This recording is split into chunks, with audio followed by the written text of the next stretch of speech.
Alright everybody, welcome back to another episode of Surrounded by Bourbon with me, Phil Crawford, aka Causeway Whiskey. Today is episode 24 and we are returning back to the Emerald Isle and possibly a brand that here in the US not many people have heard of, and that is JJ Corry, and we are looking at the Hanson expression.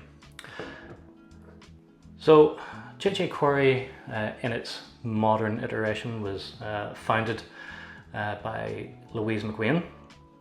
I think it was back in 2013 that she founded JJ Corry. And Louise has a long history in the drinks industry, but on a visit home to the family farm in Clare, in County Clare in the west coast of Ireland, she was rummaging around an old antique store one day and came across an old hand-drawn whiskey label and from a whiskey bottle, and that read "Mature Irish Whiskey, bonded and carefully bottled by JJ Corry, Kilrush, County Clare."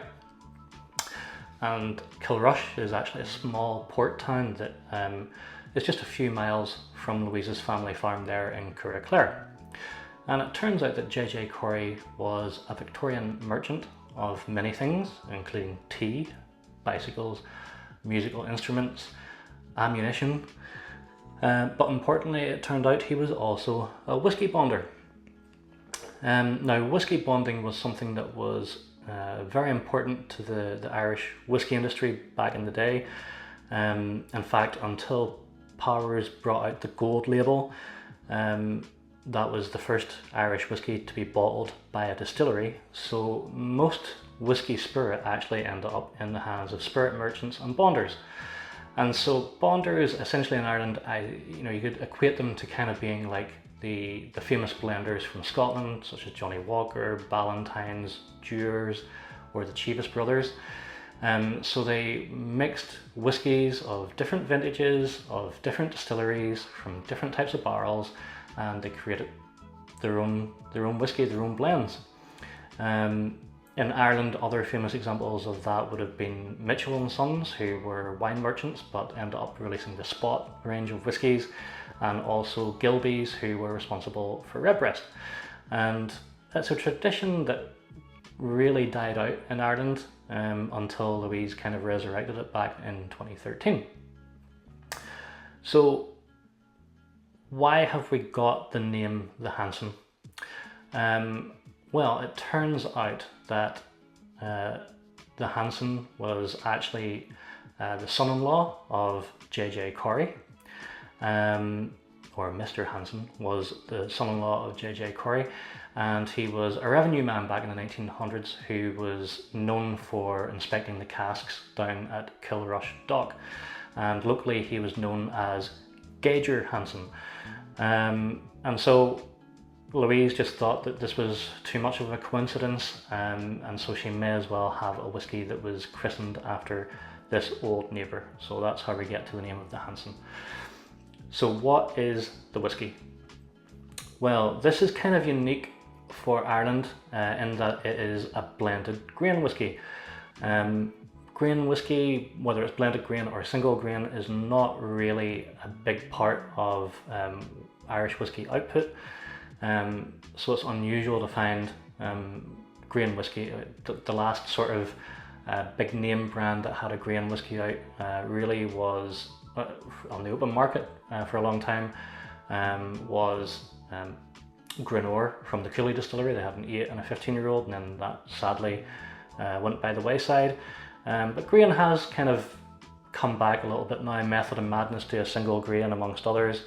I would have to do a bit more research and see who all has single grains. I know Egan's also has a single grain, but it's still, in the grand scheme of Irish whiskey, it is not a style of whiskey that you see much of.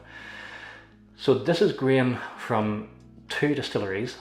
I don't know which distilleries they come from, that's not put on the label, but 80% of the blend is a 10-year-old single grain, and 20% of this blend is a 4-year-old single grain.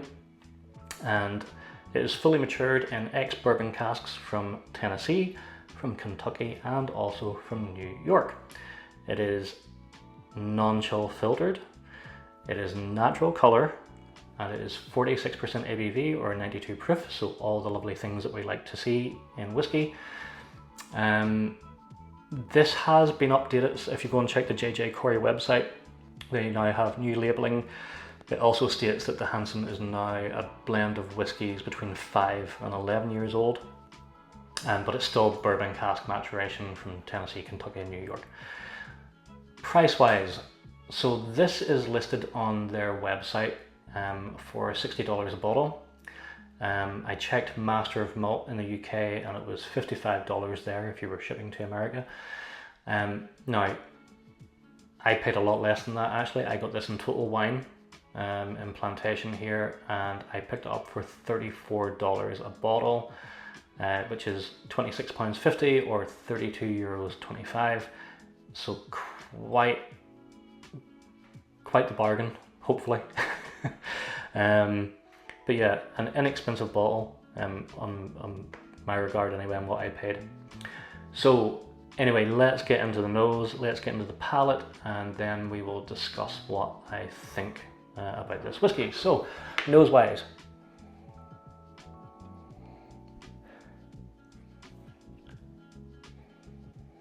So what I've noticed in this whiskey is just how clean and fresh and lively this is. The other thing that I like about this is that sometimes with especially youthful grain whiskies, it can have a very distinct aroma of like acetone or nail varnish remover. It just feels spirity, youthful, not mature, and that's not coming through in this nose. So you get fresh linen, there's lime wedges here, there's vanilla, there's butterscotch, there's some fresh peach as well. Oddly, there's nearly like a vegetal herbal note, like freshly sliced cucumbers. There's also salted butter going on in the nose too. And I would say that even though it's matured in bourbon casks, judging by the colour and also by the aromas, I'm going to say that this is quite a lot of like second fill. Because there's not a huge amount of oak. There is oak there, but it's not like knocking in the face. And just right in the background, there's coconut macaroons. So think like dried coconut with a little bit of dark chocolate going on. But what I will say is the nose is very well integrated, like there's no alcohol burn. And again, as I said earlier, it doesn't really smell very youthful.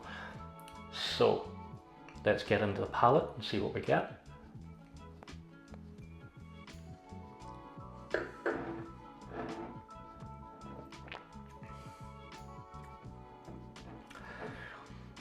So straight away, there is custard cream biscuits, which are very popular back home. I'm not sure if you get them over here very much in the States. But there's vanilla cream, there's icing sugar, there's also like banana foam sweets. Then also there is an element of fresh coconut along with Bounty bars. So for people who don't know what a Bounty bar is, I'm not sure if you can get them. I know Publix sells them in the British Isles section. So it is a chocolate bar that is either milk chocolate or dark chocolate with desiccated coconut in the middle. I love them. But they are expensive over here.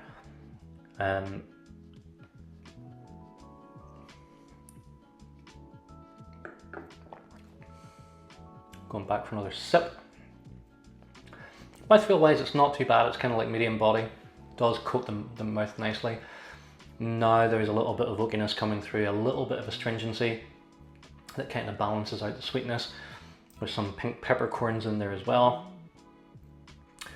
But that coconut just kind of comes, toasted coconut now, it just kind of comes ebbing back through the palate the whole way through. So let's have another final sip before we go into the finish.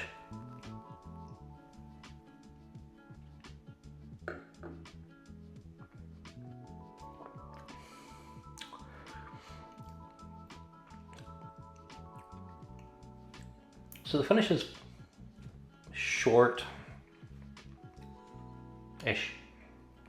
It's not quite medium, it's kind of in between short and medium. But there's loads of fresh cream here. There's butterscotch, that coconut again, that just seems to run through the whole thing. And just enough oak that it warms the back of the throat, with a little bit of spice. So a really solid whiskey, very enjoyable. So scores, how am I going to score this? So I am going to score this based on the actual listed price and not what I paid. So for $60, which I'm guessing is around £40, something like that, 42 pounds, 43 pounds. I'm going to score this a 6 out of 10. At the price I paid of 34, it's easily a 7. And why would I say this? So honestly, this is a lovely, lovely whiskey. It's really well put together. Just, it's on the right side of sweetness. I would say that this is kind of a bit like bourbon light. So I mean, if you're a bourbon drinker and you wanted to get into Irish whiskey, I actually think that this single grain, or this blended grain I should say, is actually kind of a good stepping stone. You know, grain whiskey in Ireland can be made from 100% malted barley, as long as it goes through a column still. Normally it's made with wheat, sometimes it is made with corn, but unlike bourbon that is obviously very corn dependent, Irish whiskey can be that kind of mix of, you know, more skewed towards wheat. So it's a bit softer as well compared to bourbon or a corn whiskey. Look, it's a relatively simple drink. It's in terms of flavor development, like, it's not the most complex drink in the world, but it is really well put together. It delivers its flavors and aromas in a really satisfying way.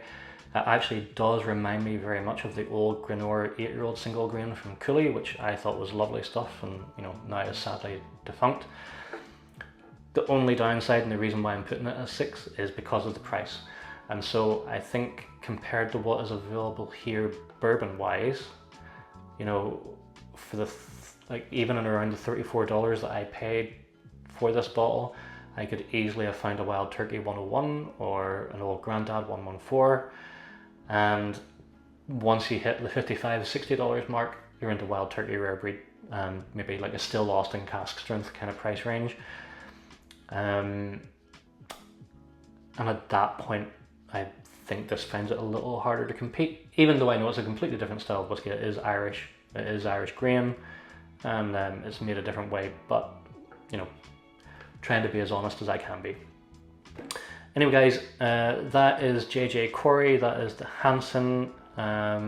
Hopefully I can find a few more variations of the JJ Corry bottles over here. If not, I may have to get them sent over from Ireland. But yeah, until next time, next review will be in Scotland.